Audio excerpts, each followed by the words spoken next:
जय भगवान श्री कृष्ण जी। भगवान और आप चैनल के अत्यंत प्रिय श्रद्धालु भक्तों, आज की इस वीडियो में आप जानिए श्रीमद् भगवत गीता का जो धारा प्रवाह एपिसोड चल रहा है, आप सबकी सेवा में प्रस्तुत किया जा रहा है।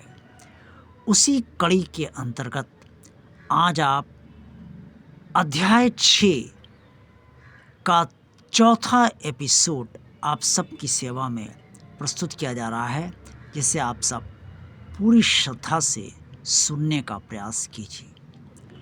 प्रिय श्रद्धालु भक्तों, ऐसा कोई व्यक्ति नहीं है जिसका मूड ऑफ ना होता हो, और मूड कब बिगड़ जाए ये उसे खुद भी पता नहीं होता है।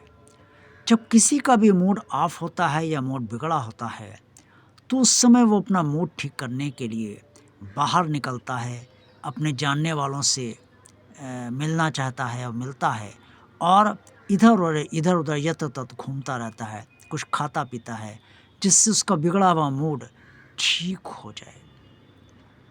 ऐसा कोई व्यक्ति नहीं है जो दैनिक दिनचर्या से ऊबता ना हो, और जब वो ऊबता है तो मनोरंजन करना चाहता है, मन बहलाव करना चाहता है, अर्थात उसे आनंद चाहिए, ऐसा आनंद जो उसे भीतर से तृप्त कर दे।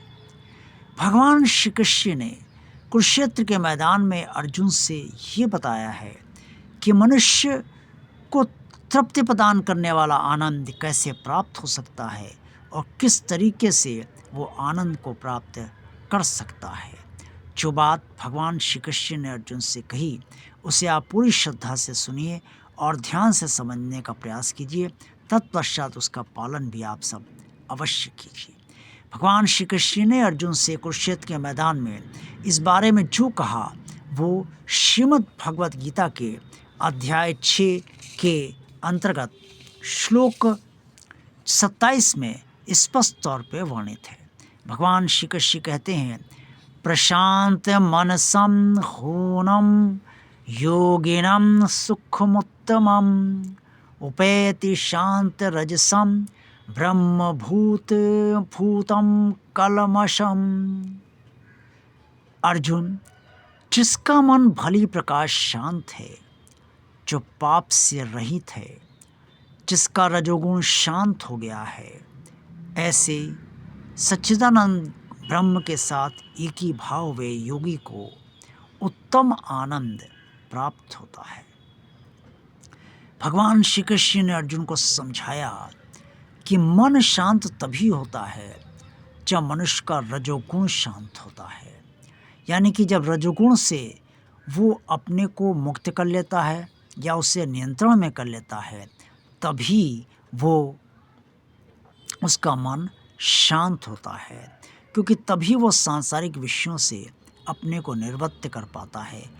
और जब सांसारिक विषयों से निर्वृत्त करता है, भले ही थोड़ी देर के लिए कर पाए, तो उस समय वो भगवान के साथ उसकी आत्मा जुड़ जाती है, और उस आत्मा का परमात्मा से जुड़ने पर उसे भीतर, अपने भीतर ही आनंद जो प्राप्त होता है, वो उत्तम आनंद ही प्राप्त होता है। भगवान श्री कृष्ण ने अर्जुन से आगे जो कहा, वो श्रीमद् भगवत गीता का अध्याय 6 श्लोक 28 में स्पष्ट तौर पे वर्णित है। शुद्धनेवं सदात्मनं योगी विगत कल्मषा सुखेन ब्रह्म संस्पर्श मतयंतम सुखमश्नुते। अर्जुन, वो पाप रहित योगी इस प्रकार निरंतर आत्मा को परमात्मा में लगाता हुआ सुखपूर्वक पर ब्रह्म परमात्मा की प्राप्ति रूप अनंत आनंद का अनुभव करता है। परमात्मा आनंद से भरा हुआ है, परमात्मा दुखों व विकारों से दूर है। इसलिए जब आत्मा और से आत्मा जब परमात्मा से जुड़ जाती है, तो ऐसा व्यक्ति योगी की स्थिति में आ जाता है, योग की स्थिति में आ जाता है, और फिर वो ध्यान के जरिए अपनी आत्मा को परमात्मा में लगाता है और फिर उसे जो सुख प्राप्त होता है, जो आनंद प्राप्त होता है, वो सीधे परमात्मा से ही प्राप्त होता है और उस आनंद को प्राप्त कर वो भीतर से तृप्त हो जाता है। भगवान श्री कृष्ण ने अर्जुन से जो आगे कहा वो श्रीमद् भगवद गीता के अध्याय 6 श्लोक 29 में स्पष्ट तौर पर वर्णित है।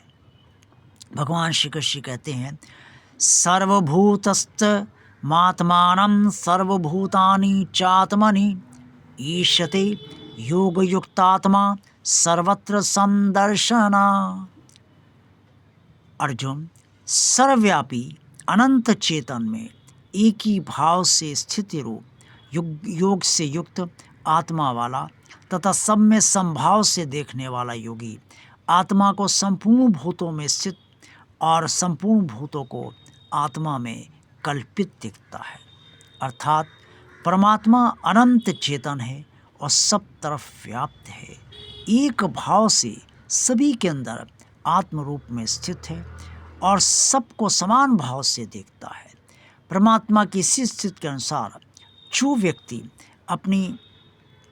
अपनी आत्मा में सभी को एक भाव से ही देखता है, वो और सारे प्राणियों को आत्मा के रूप में ही देखता है, वो व्यक्ति वास्तव में परमात्मा से जुड़ा हुआ, भीतर से परमात्मा से प्राप्त हुए आनंद से अभिभूत होता रहता है।